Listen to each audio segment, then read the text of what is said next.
Brad Williams, Excel Prime, using data validation. Enter number, but no duplicates.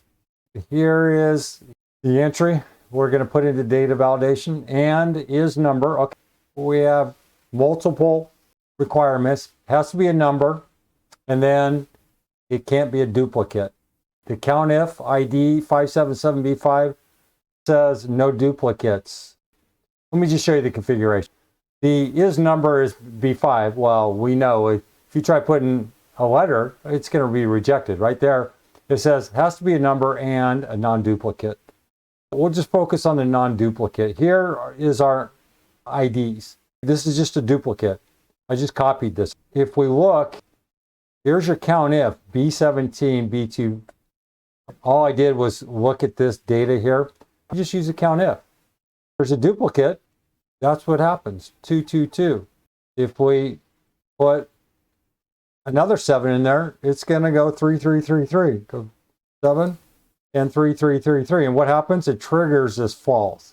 And that's what kicks in the error when we try to put a duplicate number in here. If I try to put a letter in here, F, well, we get this nasty restriction. If I try to put a duplicate 1 in here, same thing. On the other hand, if I try to put in 11, it's accepted. Why? No duplicate characters. In terms of inputting this, you know the drill. You're going to highlight the area. You want to grab this first. You want to put this in your back pocket, so to speak.